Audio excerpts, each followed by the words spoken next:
A force is strong with this one. Happy May the 4th. It's another edition of You Gotta Believe, along with your old pal, Matt English, on May the 4th. Star Wars Day. May the 4th be with you. It's one of my favorite days of the year.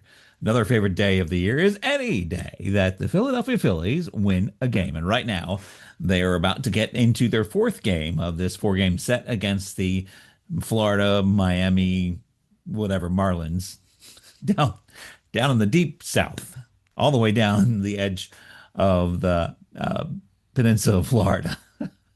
They've done really well in Florida so far the last few days, other than that one game where they lost 4-0 on Saturday. But they look like they're coming out of this again. And the Phillies, after that horrendous start underneath topper Rob Thompson have gone 5-1 in their last six games. Don Mattingly has taken over, and he's kind of got this whole feel going for him that I don't think we necessarily understood that he was going to bring to the table. I like it. It is that Dallas Green approach. On the first episode of You Gotta Believe, we talked about Dallas Green in comparison to Don Mattingly and Danny Ozark in comparison to Rob Thompson. And look what's happening. Don Mattingly's taken over, and he's actually calling a powers that be meeting when they get back to Philly before that game tomorrow in Citizens Bank Ballpark. They're going to sit down and have a conversation. All the manager level people, the general manager, which I guess that's his son, Dave Dombrowski, maybe even John Middleton, the owner, are going to sit down and have a conversation about the state of the Phillies as they stand today and where they want to go with this team this year.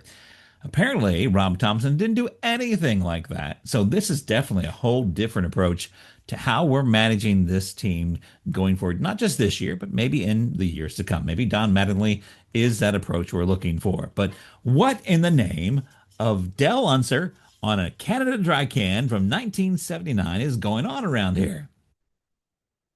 Never would have thought that they wouldn't have had these kind of meetings before. This seems like something that you do if you're wanting a successful World Series type team. What's not successful is our lineup. And unfortunately, it still looks pretty rough so far.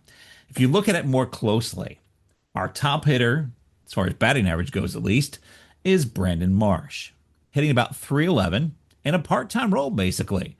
He doesn't hit very often against left-handers. His WAR is 0.8, which isn't too bad for this time of year.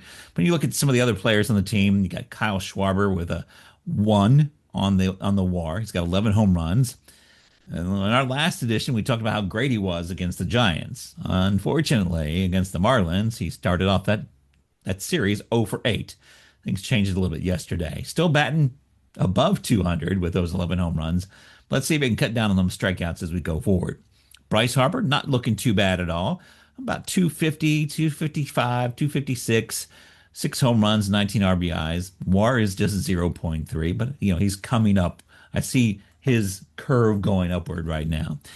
But when you look at some of the other players on the team right now, their WARs, three of our starters. Let's look at very closely at three of them. Let's look at Adolis Garcia, who we signed in the offseason to that $10 million deal to replace Nick Castellanos. 0.1. Not even positive 0.1. Negative 0.1 WAR. How about Bryson Stott, our starting second baseman, who's batting sixth tonight? 0.3. Not even a positive 0.8. Negative 0.3. And Alec Bohm, he's sitting at a negative 0.9. He did have a couple nice moments in this series so far. Let's see if we can get off the schneid a little bit. And during JT Realmuto's recent injury status, his replacement, Rafael Marchand, a negative 0.4.